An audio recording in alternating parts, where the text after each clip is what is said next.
اس نے تو توڑ دیا جی مٹکے آپ کے، نے کوئی حال نہیں چھوڑا۔ تو بادشاہ کہنے لگا بلاؤ سید موسیٰ پاک جنگی دوست رحمت اللہ علیہ کو بلا لیا۔ تو کہنے لگے بادشاہ تمہیں پتا تھا مٹکے کس کے ہیں؟ آپ فرمانے لگے پتا تھا مجھے۔ کہا کیوں توڑے؟ فرمایا اس لیے توڑے کہ مجھے تیرے اوپر رحم آ گیا تھا، تو اگر شراب پیے گا تو دوزخ میں جلے گا، مجھے رحم آیا تھا میں نے توڑ ڈالے۔ تو کہنے لگا آپ کون ہیں؟ آپ فرمانے لگے میں محتسب ہوں، میری حساب کتاب لینے کی ڈیوٹی ہے، محتسب ہوں، غلط آدمی کا حساب کروں گا۔ تو بادشاہ کہنے لگا کس نے ڈیوٹی لگائی آپ کی؟ فرمانے لگے میری ڈیوٹی میرے رب کریم نے لگائی ہے، میری ڈیوٹی اللہ نے لگائی۔ تأمرون بالمعروف وتنہون عن المنکر، مسلمان کے ذمے ہے اچھائی کا حکم دے گا، برائی سے روکے، یہ ذمہ داری ہے میری، اللہ نے ڈیوٹی لگائی ہے۔ بادشاہ پہ اتنا روب طاری ہوا کہ کہنے لگا حضور آپ کی بڑی مہربانی، آپ نے یہ کام کیا۔ کہنے لگا جناب اگر آپ اجازت دیں تو میں بھی آپ کو محتسب نہ بنا دوں، آپ میرے وزیر بن جائیں، کوئی بندہ اس طرح کا کام کرے تو اسے روکیں۔ تو آپ فرمانے لگے نہیں، تو اپنی نوکری سنبھال کے رکھ، جسے اللہ ڈیوٹی پہ لگائے اسے پھر بندوں کی ڈیوٹیاں نہیں کرنی چاہیے۔ یہ اعزاز اللہ نے انہیں دیا، یہ شان رب کریم نے عطا فرمائی۔ ان کے صاحبزادے تھے حضرت غوث پاک جیلانی رضی اللہ تعالی عنہ۔ اللہ تعالیٰ نے جب کسی شخص سے کام لینا ہوتا ہے تو اللہ اس کے لیے اسباب بھی خود ہی پیدا کر دیتا ہے۔ علامہ اقبال اپنے استاد کی بڑی قدر کرتے تھے، شمس العلماء کی۔ تو ایک دن حضرت شمس العلماء سے کہنے لگے استاد جی آپ کی مہربانی سے پڑھ گیا ہوں۔ تو فرمانے لگے پتر تیری کلاس میں تو 250 لڑکا تھا، میری مہربانی تو سب پہ تھی، پر سارے تو اقبال نہیں نہ بنے۔ فرمانے لگے تیرے اندر بھی کوئی خوبی تھی، اس کی وجہ سے اللہ نے تجھے یہ اعزاز، کوئی تھی کوئی چیز تیرے اندر بھی۔ اللہ تعالیٰ جب کسی بندے کو نوازتا ہے نا تو بندہ بھی محنت کرتا ہے، لیکن اس کی محنت سے زیادہ اللہ کے فضل کا دخل ہوتا ہے۔ تو بندے کئی دفعہ کہنے لگ جاتے ہیں بڑی مشقت کی، بڑی محنت کی، کچھ بھی نہیں ہوتا، زیادہ اللہ کے فضل کا انحصار ہوتا ہے۔ رب جیسے چاہتا ہے ویسے فیصلے دیتا ہے۔ آپ فرماتے ہیں کہ میں چھوٹا سا تھا، والد انتقال کر گئے، والدہ تھی میری اور ہم 2 بھائی تھے۔ فرماتے ہیں بچے کھیلنے کے لیے نکلے تو میں بھی ان کے پیچھے کھیلنے نکل گیا۔ ایک بیل بچوں کے قابو آ گیا، تو بچوں کے قابو کو چیز آ جائے تو پھر وہ اس کا جو حال ہوتا ہے وہ تو ہمیں پتہ ہی، ہم سارے بچے رہ چکے ہیں۔ تو کہتے ہیں وہ بیل قابو آ گیا، کوئی اس کے کان چھیڑتا، کوئی اس کی دم چھیڑتا، کوئی اس کے سینگ چھیڑتا، کوئی کسی جگہ سے اسے تنگ کرتا۔ مختلف بچے اس کو نا دم سے پکڑ کے ہلاتے، بیل بھاگتا۔ حضور غوث پاک فرماتے ہیں میں بھی آگے بڑھا، اور میں نے جب اس کی دم پکڑ کے ہلائی تو بیل نے میری طرف منہ کیا اور کہنے لگا عبد القادر تو نہ ایسے کر، بول کے کہنے لگا تو نہ ایسے کر، تجھے رب نے ان کاموں کے لیے پیدا نہیں فرمایا۔ آپ فرماتے مجھے اتنا خوف طاری ہوا، بیل کو بولتے دیکھا تھا پہلی دفعہ، بیل کو۔ اب میرے سنی کو بھی دلیلوں کی ضرورت ہوتی ہے نا، دلیل نہ دیں، کسی بزرگ کی بات سنائیں تو سنی بھی تھوڑا تھوڑا دائیں بائیں دیکھتا ہے۔ یہ شور ایسا ہوا ہے نا، پراپوگنڈا ایسا ہے۔ میں حدیث پاک سنا دیتا ہوں۔ رسول کریم صلی اللہ تعالی علیہ وآلہ وسلم فرماتے ہیں ایک شخص نے بیل پہ سواری کر لی تھی۔ بیل سواری کے لیے نہیں پیدا کیا گیا، سواری کے لیے اونٹ ہیں، خچر ہیں، گھوڑے ہیں، گدھے ہیں، بیل کھیتی باڑی کے لیے۔ اس شخص نے جب بیل پہ سواری کی تو بیل پیچھے مڑ کے دیکھنے لگا اور کہنے لگا یار تو بڑا بیوقوف ہے، بول کے کہنے لگا مجھے اللہ نے سواری کے لیے نہیں پیدا کیا، میرے سے وہ کام لے جس لیے میں پیدا کیا گیا ہوں۔ تو بندہ ڈر گیا، کہنے لگا بڑی حیرانگی والی بات نہیں کہ بیل بولتا ہے، تو بیل پھر بول پڑا۔ کہنے لگا اس سے بھی زیادہ حیرانگی والی بات ہے۔ اس نے کہا وہ کیا؟ کہنے لگے مدینے میں نبی پاک آ گئے ہیں اور تو نے ابھی تک کلمہ ہی نہیں پڑھا، یہ اس سے بھی زیادہ حیرانگی والی بات ہے۔ جامع المعجزات میں حدیث موجود ہے، حضور آ گئے اور تو نے کلمہ ہی نہیں پڑھا۔ وہ شخص کہتا ہے میں سر پٹ دورا، جب آ کے سامنے کھڑا ہوا تو حضور مسکرائے، فرمایا آجا پڑھ لے کلمہ، مجھے پتا ہے تجھے کس نے بھیجا ہے۔ اللہ والوں کی باتیں مان لیا کریں، میں بڑی ذمہ داری سے کہتا ہوں رب کریم کے کوئی بندوں کی بات کتاب و سنت کے خلاف نہیں ہوتی، وہی تو کتاب و سنت آگے پہنچانے والے ہوتے۔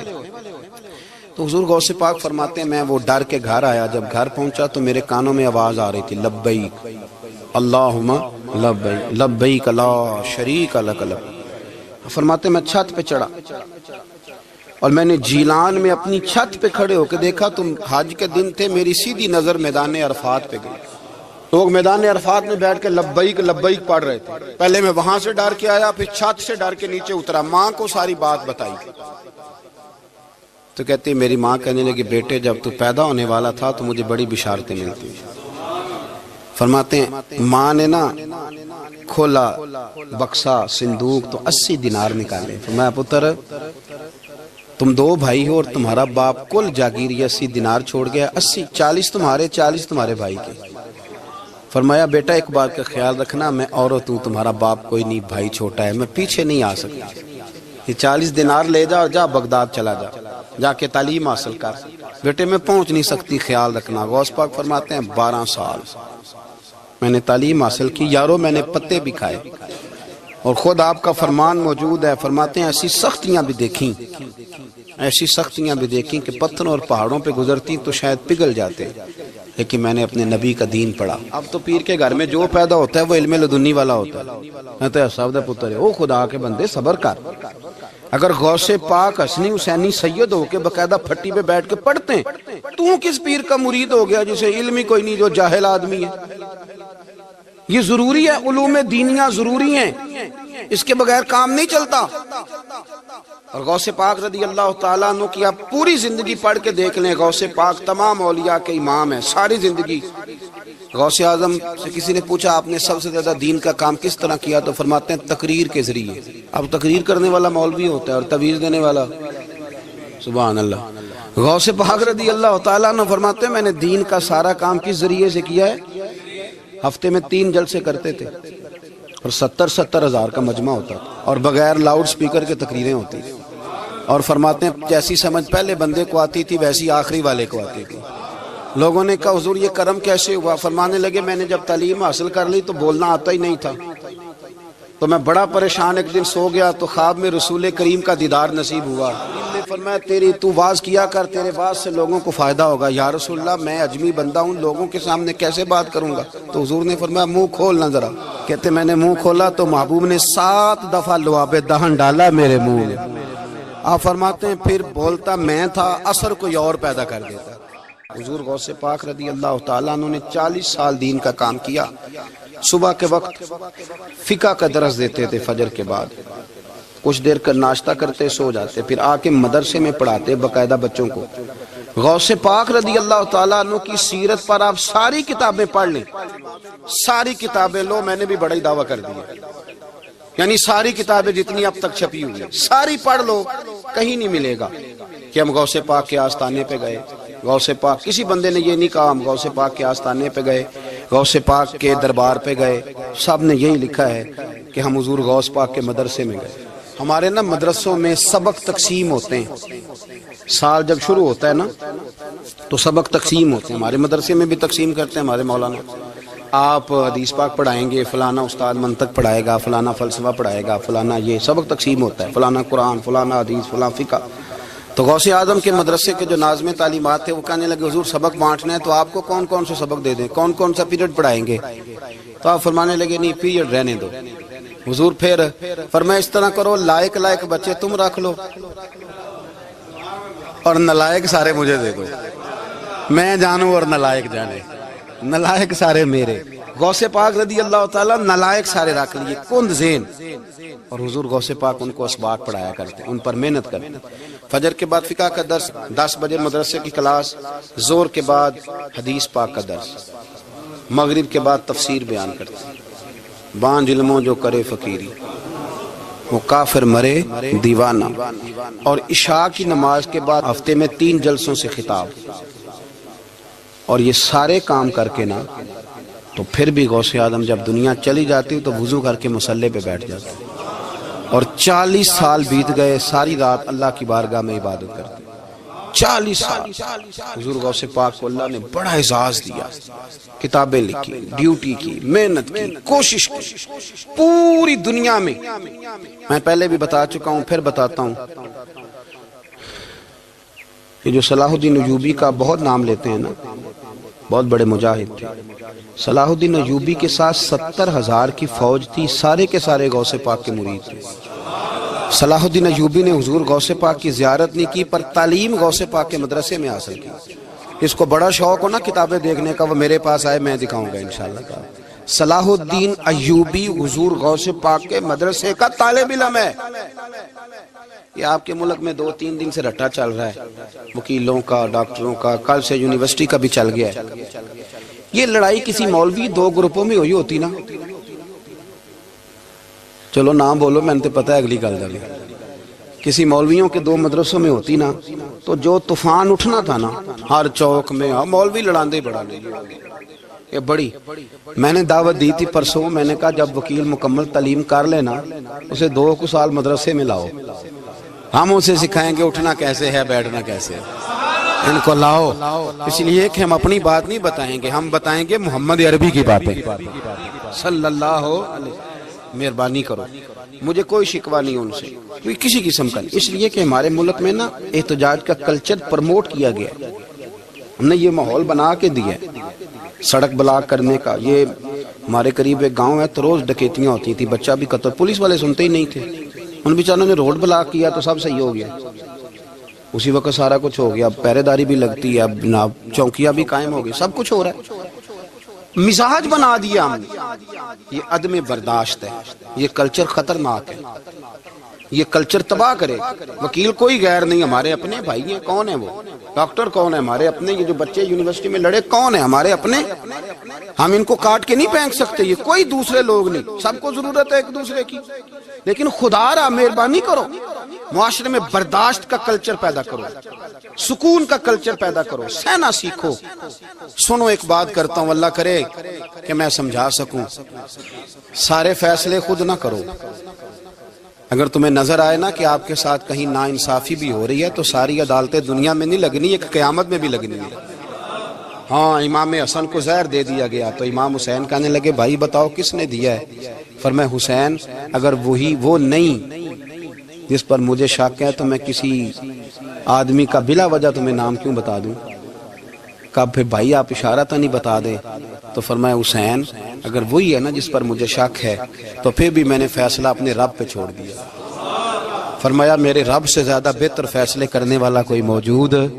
کچھ فیصلے اللہ پہ چھوڑ دو.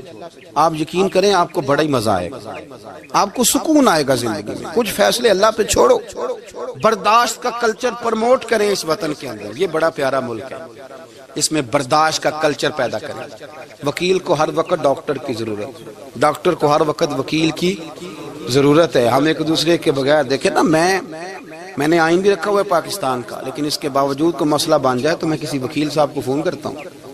میرے دوست ہے، میں پوچھتا ہوں کہ یار یہ مسئلہ ہے، اس کا کیا حل ہے؟ ہم مل کے رہتے ہیں معاشرے میں. برداشت کے کلچر کو پروموٹ کریں، پیار کریں، محبت بانٹیں.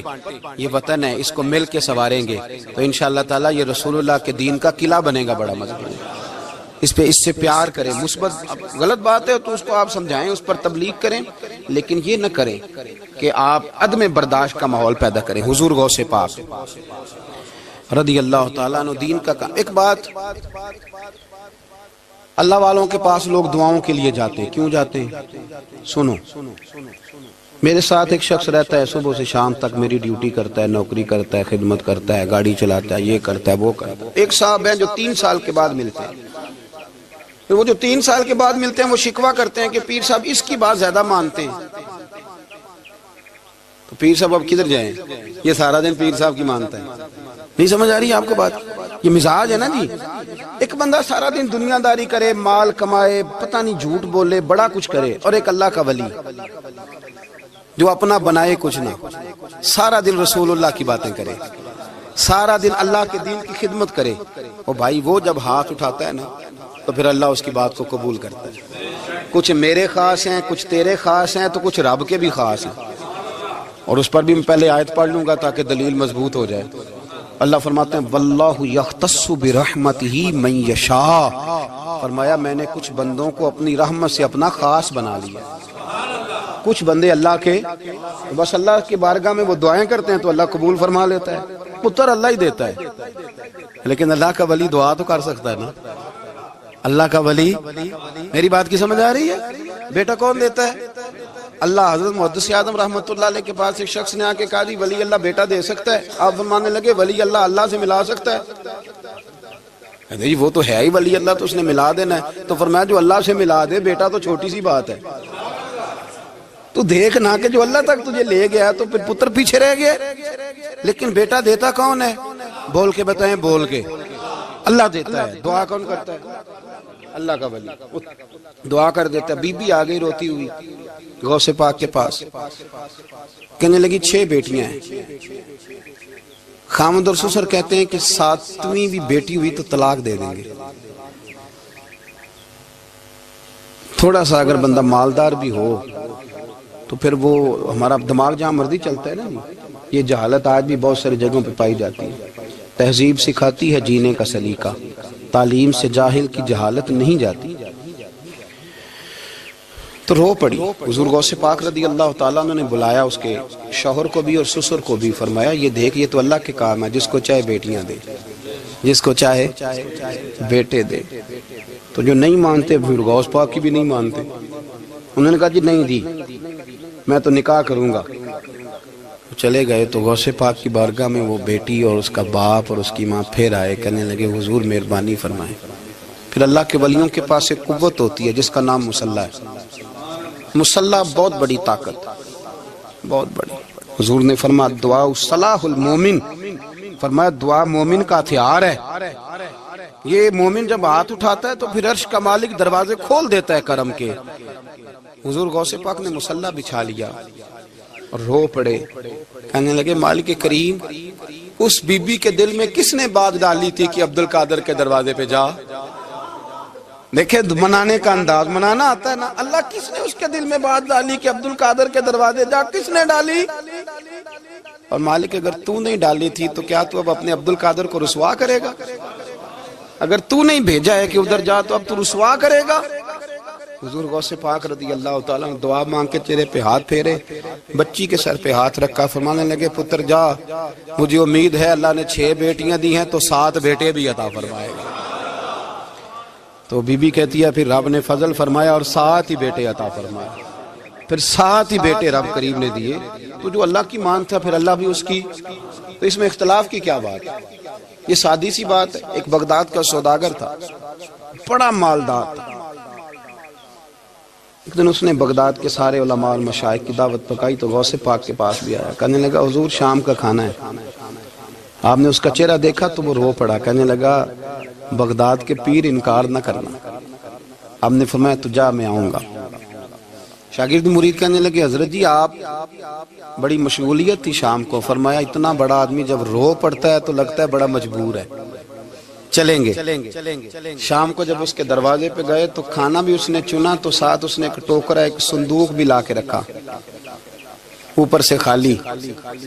جب غوث پاک نے اٹھ کے دیکھا تو اندر اس سوداگر کا بیٹا، اس تاجر کا بیٹا، دونوں ٹانگوں سے معذور، دونوں ہاتھوں سے معذور، ایک ہی بیٹا اپاہج ہے۔ وہ تاجر رو پڑا، کہنے لگا حضور بڑی دنیا جانتی ہے، بڑا مال ہے، اور جب تنہا بیٹھتا ہوں تو کھول کے روتا ہوں۔ وہ بے نیاز ہے نا، ساری زندگی کے بعد ایک بیٹا دیا تو وہ بھی اپاہج ہے۔ حضور بال سفید ہو گئے، لوگوں کی اولاد بڑھاپے کا سہارا بنتی ہے، میں بوڑھے وقت میں اس کو اٹھا کے پیشاب پخانے کے لیے لے کے جاتا ہوں۔ بغداد کے عبد القادر سنا ہے جب تو دعا مانگتا ہے تو رب قبول فرما لیتا ہے، تو مہربانی فرما اگر میرا پتر ٹھیک ہو جائے، میرا زور کوئی نہیں مالک، بے نیاز ہی بڑا ہے، اگر مہربانی ہو جائے۔ تو غوث پاک نے پھر مصلی بچھایا، مصلی بچھا کے کہنے لگے مالک تو اپنے بندوں کے دل میری طرف کیوں موڑتا ہے، اور اگر موڑتا ہے تو پھر رحمت کی نظر فرما، بندہ نوازی فرما۔ ایک باپ اتنے رو رو کے آنسو بہا رہا ہے تو کرم نوازی فرما۔ حضور غوث پاک نے ابھی چہرے پر ہاتھ نہیں پھیرے کہ بچہ اللہ اکبر کہتا ہوا صندوق سے باہر نکل آیا۔ اللہ تبارک و تعالیٰ نے نا ہمارے محبوب کریم علیہ السلام کو دنیا میں بھیجا تو فرمایا یا ایھا الناس قد جاءکم برہان من ربکم، اے لوگو تمہارے پاس تمہارے رب کی دلیل آ گئی۔ اللہ تبارک و تعالیٰ نے محبوب پاک علیہ السلام کو سراپا دلیل بنا کے بھیجا۔ باقی انبیاء کرام علیہم السلام کے پاس بھی اپنی نبوت کے دلائل کے طور پر بے شمار معجزات تھے، اور حضور کریم علیہ السلام کے تو پورے وجود کو ہی اللہ نے معجزہ بنائے۔ اور نبی پاک صلی اللہ تعالیٰ علیہ وآلہ وسلم کی نبوت کی دلیلیں، حضور کے رسالت کے مستحکم دلائل جگہ جگہ آپ کو ملیں گے۔ سب سے پہلی چیز تو یہ سمجھنے والی ہے کہ نبی پاک علیہ السلام نے جس چیز کو سب سے پہلے اپنی نبوت کی دلیل کے طور پر بیان فرمایا وہ حضور کا کردار ہے، سیرت ہے، عمل ہے، حضور کا لوگوں کے ساتھ رویہ ہے۔ نبی پاک علیہ السلام کی تبلیغ کے 3 دور ہیں۔ ایک تو حضور نے اپنے قول سے تبلیغ فرمائی، وہ 40 سال کی عمر سے محبوب نے اعلان فرمایا اور تبلیغ کی، اور ایک نبی پاک صلی اللہ تعالیٰ علیہ وسلم بالواسطہ حضور کی تبلیغ ہے جو آج تک جاری ہے۔ امت کے علماء، مشائخ، مبلغین حضور کے دین کو آگے پھیلا رہے ہیں، تو دراصل یہ بھی تبلیغ رسول پاک علیہ السلام ہی کی تبلیغ۔ اور ایک حضور کی تبلیغ کا دور ہے حضور کی پیدائش سے لے کر ولادت مبارکہ سے لے کر حضور علیہ السلام کے اعلان نبوت تک۔ اس دوران نبی پاک نے جو تبلیغ فرمائی ہے وہ اپنے کردار سے فرمائی۔ عرب کا وہ معاشرہ جو بڑا میلا کچیلا گدلا ہو چکا تھا، جس کے اندر سراسر مادہ پرستی کا زور تھا، جس کے اندر لوگ انسانوں کی خرید و فروخت کرتے تھے، جس کے اندر بیٹیوں کو زندہ دفن کر دیتے تھے، جس کے اندر جو آدمی جتنا زیادہ مضبوط ہوتا تھا اتنا زیادہ لٹیرا بن جاتا تھا، اس معاشرے کے اندر رسول کریم علیہ السلام نے 40 سال گزارے، اور اس طرح گزارے کہ جو بیگانے بھی تھے وہ بھی کہا کرتے تھے یہ صادق ہے، یہ امین ہے۔ اور جب حضور نے اعلان نبوت کیا تو فرمایا، یہ قرآن مجید کے لفظ ہیں، فرمایا فَقَدْ لَبِثْتُ فِيكُمْ عُمَرًا مِّن قَبْلِهِ أَفَلَا تَعْقِلُونَ، میں تمہارے بیچ عمر کا ایک حصہ گزار چکا ہوں، تمہیں عقل نہیں ہے، شعور نہیں ہے۔ نبی کریم علیہ السلام نے اپنے کردار کو، اپنے عمل کو اپنی نبوت کی دلیل کے طور پر بیان فرمایا۔ وہ تو حضرت حلیمہ بھی فرماتی ہیں نا، جب میں نبی کریم علیہ السلام کو اپنے گھر لے گئی تو میرا اپنا بچہ بھی دودھ پیتا تھا، 2 میرے بیٹے ہو گئے، ایک میری یہ نسبی اولاد اور حضور میری رضائی اولاد۔ تو کہتی ہیں جب میں کریم محبوب علیہ السلام کو اپنے سینے سے لگاتی تھی تو حضور میرے ایک پستان سے دودھ پیتے تھے اور دوسرا اپنے بھائی کے لیے چھوڑ دیا کرتے تھے۔ یہاں سے رسول کریم علیہ السلام نے کردار کے ذریعے تبلیغ اور پھر اعلان نبوت سے پہلے ایک تنظیم عرب کے جوانوں پر، عرب کے سرداروں پر مشتمل بنائی گئی، جس میں نبی کریم علیہ السلام نے بڑا حصہ لیا سرکار نے، اور بڑے اہم لوگوں کو شعور حضور نے عطا فرمائے۔ وہ اس جماعت کا فیصلہ تھا کہ ہم سارے جوان، سارے بڑے لوگ ملیں گے، یہ حضور کے اعلان نبوت سے پہلے کی بات ہے، ہم بڑے لوگ ملیں گے، کسی بڑے کو کسی چھوٹے پر ظلم نہیں کرنے دیں گے، کسی آدمی کو کسی غریب کا حق نہیں کھانے دیں گے۔ حضور علیہ السلام نے نا اپنی کردار سے، اپنے عمل سے، اور آپ کا جو عمل ہوتا ہے نا وہ اصل ہوتا ہے۔ ایک ہوتا ہے آپ کوئی بات کرتے ہیں اور ایک ہوتا ہے کہ آپ کوئی عمل کرتے ہیں۔ آپ جب عمل کرتے ہیں تو عمل کے ذریعے بھی لوگوں تک بات پہنچتی ہے کہ دراصل آپ کا اٹھنا بیٹھنا چلنا پھرنا کیا ہے۔ میرے رسول کریم علیہ السلام کا اٹھنا بھی ایک نبی کا، بیٹھنا بھی ایک نبی کا، بات کرنا بھی ایک نبی کا، معاملات زندگی کرنا بھی ایک نبی کا، لین دین کرنا بھی ایک نبی کا۔ ایک شخص کہتے ہیں میں نے اعلان نبوت سے پہلے حضور علیہ السلام سے کوئی چیز خریدی تھی اور میں نے عرض کیا تھا آپ یہاں تشریف رکھے، میں پیسے لے کے آتا ہوں، میں 3 دن کے بعد آیا۔ دیکھو یہ بات کرنی کتنی آسان ہے، بولنی کتنی آسان ہے، پر 3 دن یہاں میرے بھائی کو کسی شخص کو 2 گھنٹے انتظار کرنا پڑ جائے تو لوگ کہتے ہیں الانتظار وشد من القتل، یہ تو قتل سے زیادہ تکلیف والا معاملہ ہے، منتظر رہنا کسی کا۔ کہتے 3 دن کے بعد میں آیا تو میرے رسول کریم وہیں تشریف فرمایا، بس اتنا فرمایا یار تم نے مجھے بڑی تکلیف میں ڈال دیا، 3 دن ہو گئے یہاں رکے ہوئے۔ تو حضور نے اپنے کردار کو، اپنے عمل کو، اپنے معاملات کو سب سے پہلے اپنی نبوت کی دلیل کے طور پر پیش کیا۔ اسی نے کیا خوب کہا تھا کہ جو تیری جان کے دشمن ہے وہ بھی کہتے ہیں، بظاہر تو آئے ہیں نا ہجرت کی رات جان لینے، لیکن امانتیں حضور کے گھر میں رکھی ہوئی ہے، امانتیں کاشانہ نور پہ پڑی ہے۔ وہ جو تیری جان کے دشمن ہے وہ بھی کہتے ہیں کہ امین تو ہے اور صداقت کی آبرو تو ہے۔ تو پہلے کردار، پھر دوسری بات، اللہ تعالیٰ نے اپنے محبوب علیہ السلام کو اپنا مطلق نائب بنا کر، اپنا محبوب اعظم بنا کر، ایسے ہی سارے انسانوں کے بارے میں کہا وَإِذْ قَالَ رَبُّكَ لِلْمَلَائِكَةِ إِنِّي جَاعِلٌ فِي الْأَرْضِ خَلِيفَةً، میں زمین میں اپنا نائب بنانے والا ہوں۔ لیکن حضور علیہ السلام تو محبوب ہے نا، حضور کی نیابت تو محبوبیت کے درجے پر فائز ہے۔ تو رسول پاک کو رب کریم نے اس طرح کا بنا کے بھیجا کہ حضرت عبداللہ ابن رواحہ رضی اللہ تعالیٰ عنہ بیان فرماتے ہیں کہ اگر حضور کوئی معجزہ نہ بھی دکھاتے، نبی کریم علیہ السلام سے کوئی اعجاز لوگ نہ بھی دیکھتے، تو محبوب کا تو چہرہ ہی اس طرح کا تھا، لوگوں نے دیکھتے جانا تھا اور کلمہ پڑھتے جانا تھا۔ لیکن باوجود اس کے میرے رسول پاک کا اعجاز یہ ہے، کمال یہ ہے کہ حضور کبھی اشارہ کر دیں تو چاند دو ٹکڑے ہو جائے، کبھی دعا مانگ دیں تو ڈوبا ہوا سورج واپس آ جائے، کبھی محبوب گزرنے لگے تو پتھر آپ پر سلام پڑے، کبھی حضور پہاڑ پر چڑھ جائے تو پہاڑ وجد میں آ کر جھومنے لگے، محبوب کا کبھی نماز پڑھاتے ارادہ بن جائے تو اللہ تعالیٰ قبلے کا رخ ہی تبدیل فرما دے۔ کیا خوبصورت سوچ ہے اور کیا نظریہ دیتے ہیں بریلی کے امام۔ فرماتے اجابت کا جوڑا عنایت کا صحرا دلہن بن کے نکلی دعائے محمد، اور اجابت میں جھک کر گلے سے لگایا بڑی ناز سے جب دعائے محمد۔ دیکھو خدا کی رضا چاہتے ہیں، دو عالم خدا چاہتا ہے رضائے محمد صلی اللہ تعالی علیہ وسلم۔ اور ایک مقام پہ فرماتے ہیں نائب دست قدرت پہ لاکھوں سلام، نائب دست قدرت پہ لاکھوں سلام۔ تو اللہ تعالیٰ نے نبی پاک صلی اللہ تعالی علیہ وسلم کو جو اعجاز۔ پھر ایک اور بات، حضور امی ہے، دنیا میں آ کر محبوب نے کسی سے پڑھا ہی نہیں۔ میرے محبوب نے جتنا پڑھا ہے رب کریم سے ہی پڑھا ہے۔ الرحمن علم القرآن خلق الانسان، رحمان نے قرآن سکھایا پھر انسان بنایا۔ اللہ تبارک و تعالیٰ کی بارگاہ کرم سے حضور نے لیا، رسول کریم امی ہے، یہ بھی حضور کی نبوت پر ایک بڑی دلیل۔ دیکھو ایک ہوتا ہے کوئی آدمی بچپن سے کسی چیز سے شغف رکھے اور جب اس کی عمر بڑی ہو جائے تو کہتے ہیں اس کا تجربہ بڑا ہو گیا، یہ پہلے کچھ شعر کہتا تھا، کوئی ادبی جملہ کہتا تھا، تو اب اس کی یہ کام کرتے کرتے عمر بڑی ہو گئی ہے تو رسوخ حاصل ہو گیا۔ 40 سال کی عمر مبارک تک نبی کریم نے ایک شعر بھی نہیں کہا۔ حضور علیہ الصلوۃ والسلام نے کبھی کوئی ایسی بات، ویسے تو حضور کی ہر بات حکمت والی، لیکن جس کو عرب کے لوگ اپنے لہجے میں شاعری یا اپنے لہجے میں ادب کہتے تھے، وہ حضور نے بیان نہیں فرمایا۔ لیکن جب 40 سال کی عمر میں اعلان نبوت کیا تو پھر بڑے بڑے فصیح و بلیغ، بڑے بڑے سیانے طفیل بن عمر کہتے ہیں کہ اس شخص کو بھی میں نے دیکھا جسے بڑا ناز تھا اپنی فصاحت اور بلاغت پر، اور جب وہ حضور کے پاس آیا اور اس نے آ کے کچھ باتیں کی تو محبوب خاموشی سے سنتے رہے، اور جب وہ چپ کر گیا تو میرے کریم نے صرف سورہ فاتحہ پڑھی۔ کبھی اٹھتا تھا، کبھی بیٹھتا تھا، کبھی غور کرتا تھا، کبھی دائیں جاتا تھا، کبھی بائیں جاتا تھا، پھر کہنے لگا بتاؤ نا کلام کس کا ہے؟ فرمایا اس رب کا،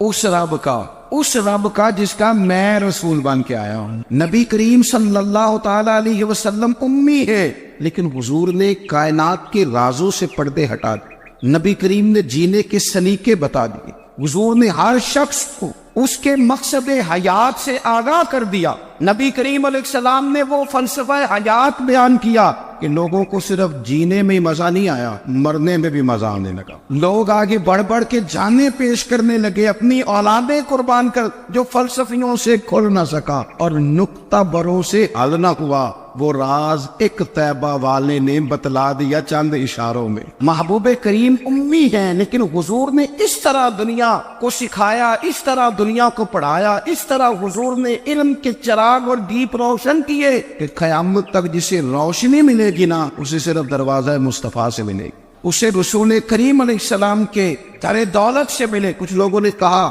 کہ اپنے پاس سے آیات بنا کے لاتے، اپنے گھر میں بیٹھ کے دعوے کر لینا تو کوئی مشکل کام نہیں نہ ہوتا، سارے لوگ ہی کر لیتے۔ بلکہ وہ ہمارے ایک بزرگ کہا کرتے تھے خیالی پلاؤ پکائیے کہ وہ کدے بھی کاٹ نہ پائیے، کیونکہ کون سا پیسوں کا ڈالنا ہے، وہ زیادہ ڈالیں آپ اور زیادہ ڈالیں۔ بہت سارے لوگ ہیں آج بھی، کچھ لبرل ہیں بیچارے، کچھ دین بیزار طبقہ ہے، وہ کہتے ہیں جناب ہمیں تو جدید باتیں بتائیں، ہمیں تو نئے اسلوب کے مطابق لے کے چلے، ہمیں تو او بھائی سن، میرے نبی پاک علیہ السلام نے فرمایا میرا قرآن کبھی پرانا نہیں ہو، اسے پڑھ کے دیکھ، اس کی جدت کا حسن دیکھ، یہ تو کھلا ہوا باغ ہے، تو ایک دفعہ اس کے قریب آئے گا تو خوشبو ملے گی، دوسری دفعہ آئے گا تو اس سے زیادہ تازی ملے گی، ایک دفعہ پھل کھائے گا تو مزیدار ہوگا، دوسرا کھائے گا ہو سکتا ہے شکل ملتی جلتی ہو لیکن ذائقہ بڑا نرالا ہوگا۔ تو تو صحیح نا۔ جب کچھ لوگوں نے کہا یہ خود سے بنا کے آیات لاتے ہیں تو فرمایا وَإِن كُنتُمْ فِي رَيْبٍ مِّمَّا نَزَّلْنَا عَلَىٰ عَبْدِنَا فَأْتُوا بِسُورَةٍ، اگر تمہیں کوئی شک ہے اس میں جو ہم نے اپنے بندہ خاص میں نازل کیا ہے تو تم بھی اس جیسی ایک آیت بنا کے لاؤ۔ اور چلو چیلنج کھلا دے دیا، فرما وَادْعُوا شُهَدَاءَكُم مِّن دُونِ اللَّهِ، اللہ اور اللہ والوں کو چھوڑ دو، تفسیری ترجمہ عرض کر رہا ہوں، یعنی صحابہ کو چھوڑ دو، حضور کے ماننے والوں کو چھوڑ دو، باقی ساری دنیا کے کافر اکٹھے ہو جاؤ، ایک آیت بس قرآن جیسی لے کے آؤ، ایک آیت لے کے آؤ، ان کو تم صادقین، اگر تم سچے ہو۔ جوانوں سنو، کہا ایک آیت، اور یہ چیلنج آج تک قرآن مجید کا موجود ہے، آج تک وَإِن كُنتُمْ فِي رَيْبٍ مِّمَّا نَزَّلْنَا عَلَىٰ عَبْدِنَا فَأْتُوا بِسُورَةٍ مِّن مِّثْلِهِ، تم قرآن کے مقابلے کی ایک صورت لے کے آؤ اور سارے حمایتی اکٹھے کر لو اپنے۔ ان کنتم صادقین، اگر تم سچے ہو۔ جواب تو ادھر سے آنا تھا نا، لیکن کائنات کے رب نے جواب بھی خود دیا، فرمایا فَإِن لَّمْ تَفْعَلُوا وَلَن تَفْعَلُوا، اگر تم نہ لا سکے، اور فرمایا تم لا سکتے بھی نہیں، نہ خنجر اٹھے گا نہ تلوار تم سے، یہ بازو میرے آزمائے ہوئے، وَلَن تَفْعَلُوا، تم لا بھی نہیں سکتے، فَاتَّقُوا النَّارَ الَّتِي وَقُودُهَا النَّاسُ وَالْحِجَارَةُ، پھر اس آگ سے ڈر جاؤ جس کا ایندھن آدمی اور پتھر ہے۔ اعدت للکافرین، بنائی کافروں کے لیے، مومنوں کے لیے تو رب نے جنت بنائی ہے۔ اعدت للکافرین، یہ دوزخ اللہ نے کن کے لیے بنائی ہے؟ اعدت للکافرین کہتا ہے کافر کے لیے بنایا۔ تو اللہ تبارک و تعالیٰ نے میرے رسول پاک صلی اللہ تعالیٰ علیہ وسلم کو وہ کتاب عطا فرمائی، اور پھر حضور کی فصاحت و بلاغت، معرفت۔ دیکھو، ایک ہوتا ہے گھنٹوں باتیں کرنا، ایک ہوتا ہے کئی والیم پر مشتمل، کئی جلدوں پر مشتمل کتب کا لکھنا، اور ایک ہوتا ہے کسی بندے کا ایک بات کرنا اور سامنے والے کی طبیعت کو اتنا جگا دینا کہ اگلی بات فوراً ہی اس کی سمجھ میں آ جائے۔ اور حضور نہ کسی کی انا کو نہیں جگاتے۔ ہم بعض اوقات کسی سے خطاب کرتے ہیں، بات کرتے ہیں، تو سامنے والے کی انا کو جگا دیتے ہیں، ٹھیس پہنچاتے ہیں، وہ کہتا چل پھر تگڑا ہو جا میں بھی آیا۔ حضور انا نہیں جگاتے تھے، میرے نبی پاک ضمیر جگاتے تھے، تاکہ وہ شخص فیض حاصل کر سکے، اسے کچھ ملے۔ نبی کریم کا جو انداز تکلم ہے وہ اس طرح کا ہوتا تھا کہ انسان خود بخود کھل اٹھتا تھا کہ مطلب یہ بات ہونے کیا لگی ہے، مطلب حضور کیا فرمانے لگے۔ نبی کریم صلی اللہ تعالی علیہ وسلم، ایک دن محبوب کریم نے صحابہ کے دیے حضور کی فصاحت و بلاغت دیکھے، فرمایا محبوب نے کتنا نادان ہے وہ شخص جو اپنے ماں باپ کو گالی دے۔ کھلی ہو گئی لوگوں کی آنکھیں، کان کھڑے ہو گئے کہ یا رسول اللہ کون ایسا بدبخت ہے جو ماں باپ کو گالی دے گا۔ اب جب سوالات ذہنی سطح پر پوری طور پر ابھر گئے نا، تو اب رسول کریم نے بات سمجھائی۔ یہ ہے فصاحت و بلاغت، تیرے آگے ہے یوں دبے نچے۔ فصحا عرب کے بڑے بڑے، کوئی جان منہ میں زبان نہیں بلکہ جسم میں جان نہیں۔ یا رسول اللہ کون ایسا نالائق ہے جو ماں باپ کو گالی دے؟ اب جب ذہنی سطح یہاں تک ابھر آئی تو اب حضور نے سمجھایا، اور میں جب تم کسی کے ماں باپ کو گالی دو گے نا، تو وہ بھی تو جواب میں تمہارے ماں باپ کو دے گا نا، تو فی نفس ہی یہ تم نے خود ظلم کیا ہے اپنے ماں باپ۔ کیوں تم نے ایسا لہجہ اختیار کیا کہ جس سے سامنے والے کی انا جاگ جائے اور وہ تمہارے مقابلے میں آ کر کے کھڑا ہو جائے؟ کیوں تم نے اس طرح کے انداز اختیار کیے کہ جس سے سامنے والا بھی سارے پنجے کھڑے کر کے باہر نکل آیا کہ آ جاؤ پھر میں بھی میدان میں حاضر ہوں؟ رسول کریم کی فصاحت، بلاغت دیکھیں نا، حضور 2-4 جملوں میں ساری بات سمجھا جاتے۔ ایک حدیث پاک اگر ہماری سمجھ میں آ جائے، ایک روایت، نبی پاک صلی اللہ تعالی علیہ وسلم نے فرمایا خوبصورت مسلمان وہ ہے جو بے مقصد باتوں کو چھوڑ دے۔ لو، اس سے پوری زندگی سجائی جا سکتی ہے ایک جملے سے، کوئی لمبی چوڑی باتوں میں جانے کی ضرورت نہیں۔ کہا خوبصورت مسلمان یہ ہے جو بے مقصد باتوں کو چھوڑ دے، لا یعنی باتوں کو۔ کیا کہتے ہیں ہمارے دیہات کے لوگ، جڑے پنڈ جانا نہیں اودا راہ پوچھنے دی، لیکن آج کل لوگ باز آندے، یعنی جس بات کا بالکل تعلق نہیں نا وہ بات بھی کرتے جاتے ہیں، جس کا شعبہ ہی نہیں وہ بھی چھلانگ لگا کے اس میں آ جاتا ہے۔ ہم اپنا وقت ضائع کرتے، اپنی صلاحیتیں ضائع کرتے، اپنا نقصان کرتے، ہم اپنا کام صحیح کر کے نہیں کرتے اور دوسری ساری دنیا کو ٹھیک کرنا چاہتے ہیں۔ او بھائی، آپ جس جگہ جس شعبے سے تعلق رکھتے ہیں آپ اپنے معاملات میں مضبوطی پیدا کریں۔ حضور نے اپنی فصاحت کے ساتھ، بلاغت کے ساتھ لوگوں کو قائل کیا، اور قرآن مجید کی تاثیر کا یہ اثر میرے کریم رسول نے دکھایا کہ رات کو جب حضور بیٹھ کے قرآن پاک پڑھتے تھے نا، جب یاسین والے نبی خود یاسین کی تلاوت کریں، جب طٰہٰ والے محبوب خود طٰہٰ کی تلاوت کریں، غور کرو نا، جب مدثر والے محبوب خود ان جملوں کو ادا کریں، یعنی جن کے بارے میں آیت آئی ہے، جب وہی یہ آیت پڑھیں کہ انا اعطیناک الکوثر، یعنی جن کا ذکر ہو رہا ہے، جب وہ یہ بات کریں کہ یا ایھا النبی انا ارسلناک شاہدا ومبشرا ونذیرا لتؤمنوا باللہ ورسولہ وتعزروہ وتوقروہ وتسبحوہ بکرۃ واصیلا، جن کے بارے میں آیت آئی ہے جب وہ یہ کہہ رہے ہوں کہ ورفعنا لک ذکرک، جب وہ کہہ رہے ہوں والضحیٰ واللیل اذا سجا، ذرا اس کیفیت کو دیکھیں جب محبوب خود پڑھ رہے اور جو حضور پر آئی ہے اس کا ذائقہ، اس کا لطف، اس کا انداز، بھلا کیا ہوگا؟ حضور جب رات کو پڑھتے تھے نا قرآن پاک تو جو پکے کافر تھے نا ابو جہل جیسے لوگ، وہ بھی جھاڑیوں میں چھپ چھپ کے مدینے والے کی تلاوت سنا کرتے، حضور کی تلاوت سنا کرتے تھے۔ یہی بہتر ہے کہ پردوں میں وہ پردہ پوش رہے، وہ اگر پردے ہٹا دے تو کسے ہوش رہے۔ رسول کریم علیہ السلام کی تلاوت کا سننا، قریب جانا، یہ اعجاز ہے۔ حضرت فاروق اعظم کہتے ہیں میں طبیعت کا بڑا ڈاڈا تھا، مزاج کا بڑا سخت تھا، زندگی ہمیشہ ڈٹ کر گزاری، باتوں پر کھڑا رہنا آتا تھا، پر جب میری بہن نے مجھے چند آیتیں سنائی نا تو میں تڑپ ہی گیا۔ کروں آیا سا مار مقامنے نو، ان مینو مار دے لے چلو، اوے متے عمر دی عمر برباد ہو جائے جتھے عمر سوار دے لے چلو۔ یہ اعجاز ہے رسول کریم صلی اللہ تعالی علیہ وسلم پر نازل ہونے والی کتاب کا۔ پھر حضور نے خبریں دی، نبی پاک نے خبریں دی، حضور نے فرمایا روم فتح ہوگا، وہ ہوا۔ نبی کریم علیہ السلام نے فرمایا شام فتح ہوگا، تو شام فتح ہوا۔ فرمایا ایران فتح ہوگا، تو ایران فتح ہوا۔ سراقہ بن مالک کہتے ایک گاؤں پر بھی مسلمانوں کی حکومت نہیں تھی، ایک گاؤں پر حضور مکہ مکرمہ سے نکل رہے تھے، مدینہ طیبہ تشریف لے جا رہے تھے، ابھی راستے میں تھے، میں 100 سرخ اونٹوں کے لالچ میں معاذ اللہ حضور کو گرفتار کرنے پہنچ گیا۔ محبوب نے حکم دیا، حضور کا معجزہ میں نے آنکھوں سے دیکھا، میرا گھوڑا زمین میں دھستا چلا گیا، میں نے معافی مانگی، حضور نے معاف کر دیا۔ میں نے سمجھا اچانک ہو گیا ہے، یہ منوانا بھی بڑا مشکل کام ہے۔ شجر و حجر پہچان گئے، انسان کی نظروں میں شاکی رہا۔ یہ کچھ ایسے لوگ ہیں جن کو منوانا توبہ توبہ، ماننے کو تیار نہیں، دیکھ دیکھ کے بھی ماننے کو تیار ہے نہیں، ماننے کو تیار ہے نہیں۔ کہتے ہیں کہ میں نے پھر چاہا آگے بڑھنا تو پھر زمین کے اندر میرے گھوڑے کے پیر دھنسنے لگے، پھر معافی مانگی۔ کریم تیرے معاف کرنے کی ادا پہ بھی قربان جائے، یہ نہیں فرمایا کہ تو بار بار یوں ہی کرتا ہے، فرمایا معافی مانگتا ہے جا، میں نے معاف کیا۔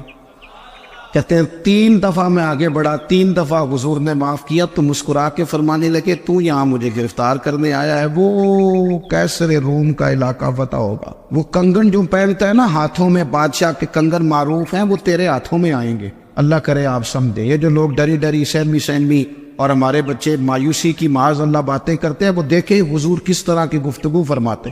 ابھی ایک گاؤں پر بھی اسلام کی حکومت نہیں، لیکن حضور کا خبر دینے کا انداز، کریم فرمانے لگے وہ کیسر روم کے جو کنگن ہوں گے وہ تیرے ہاتھوں میں آئیں گے۔ جناب سراقہ بن مالک فرماتے ہیں کہ میں مسلمان ہو گیا، حضور کا وصال ہو گیا، کنگن نہیں آئے۔ حضرت ابوبکر صدیق کا وصال ظاہری ہو گیا، کنگن نہیں آئے۔ جناب عمر کا دور آ گیا، سراقہ بوڑھے ہو گئے، کوئی بندہ پوچھتا نہ کہ اب تو عمر ڈھل گئی ہے، زندگی کا پتہ نہیں، کہنے لگے نہیں میں نہیں جاتا، جب تک کنگن نہیں آتے اسرائیل کوئی نہیں آئیں گے، کیونکہ ساڈے نبی دی زبان ساڈے واسطے قرآن، جو دن کو کہہ دیا دن ہے تو دن نکل آیا، جو شب کو کہہ دیا شب ہے تو رات ہو کے رہی، اور خدا نے ان کی زبان کو وہ اختیار دیا، جو نکلی منہ سے ان کے وہ بات ہو کے رہی۔ فاضل برینوی کا تو انداز ہی پر انوکھا ہے نا، وہ تو کہتے ہیں وہ زبان جس کو سب کن کی کنجی کہے، جس کو سب کن کی کنجی کہے، اس کی نافذ حکومت پہ لاکھوں سلام۔ کہنے لگے نہیں آتے حضرت اسرائیل، فکر نہ کرو، بوڑھے ہو گئے تھے،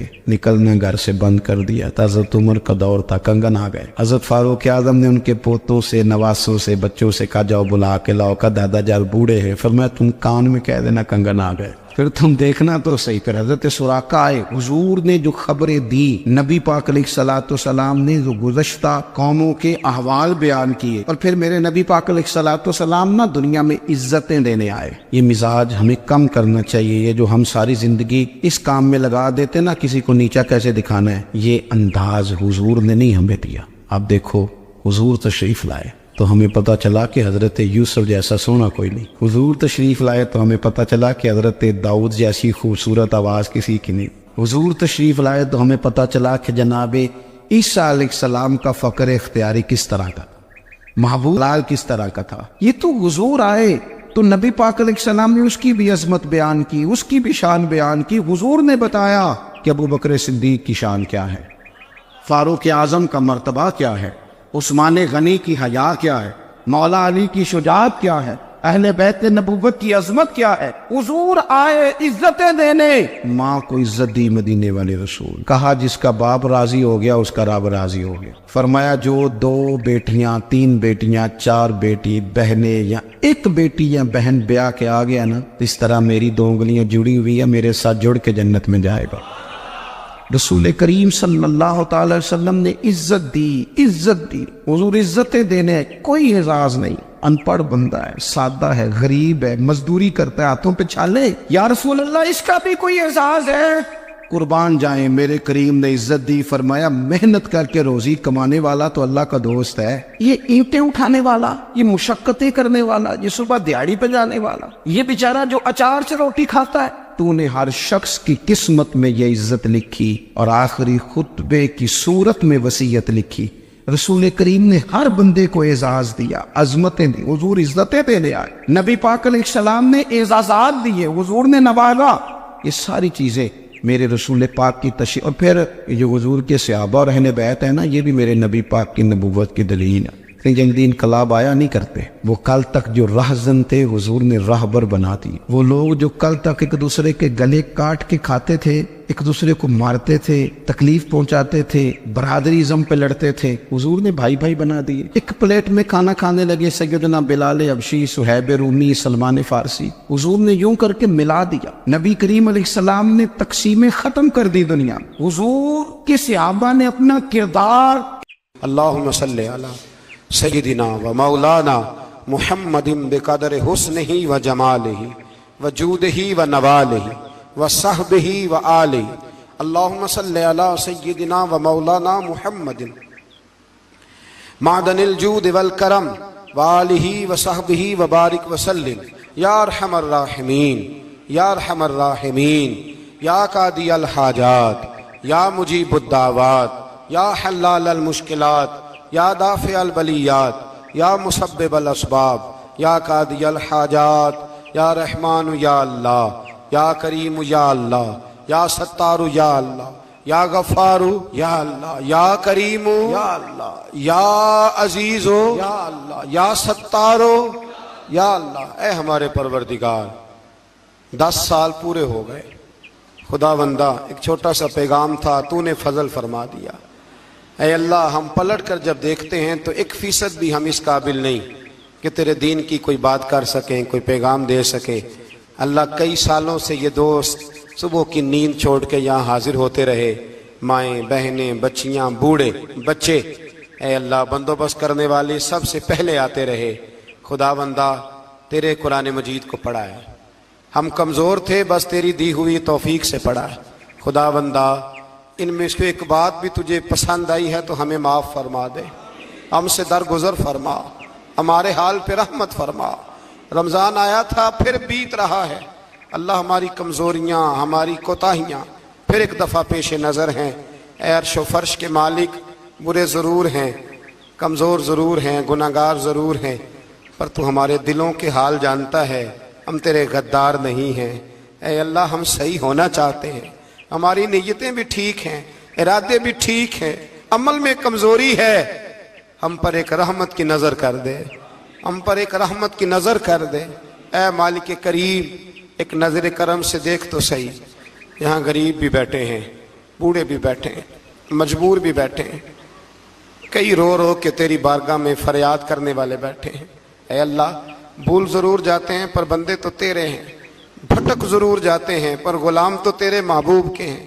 ہمارے حال پہ رحمت فرما، اللہ ہمیں معاف فرما دے، اللہ ہم سے حساب نہ پوچھیو، اللہ ہمیں بغیر حساب معاف فرما دے، اللہ ہمیں بغیر حساب کے معاف فرما دے، اللہ ہم سے درگزر کرنا۔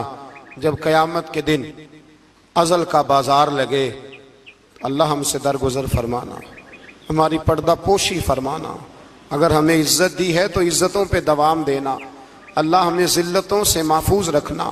اے عرش و فرش کے مالک، میں تو نے بہت ساری نعمتیں نہ بغیر مانگنے کے دی ہیں، ہم کمزور تھے تو نے صحت دی، ہم کمزور تھے تو نے اولاد کی نعمت دی، پھولوں کی طرح کے خوبصورت بچے دیے۔ اے اللہ تو نے ہمیں وفادار قسم کے دوست دیے، اے اللہ پیار کرنے والے ساتھی دیے، ٹوٹ کر چاہنے والے دیے، اے اللہ تو نے بغیر مانگے ہمیں نیک صالح استاد دیے، بزرگ دیے، شیخ دیے، اے اللہ بغیر کسی لالچ کے پالنے والا باپ دیا، شفقت کے بازو پھیلانے والی ماں دی۔ ہم تیرا شکر ادا نہیں کر سکے، اللہ ہمیں شکر کی توفیق عطا فرما دے، اللہ ہمیں شکر کی توفیق عطا فرما دے، اللہ ہمیں شکر کی توفیق عطا فرما دے۔ اللہ اگر ہم بھول جائیں تو ہم سے درگزر فرما، اے اللہ ہمارے حال پہ رحمت فرما۔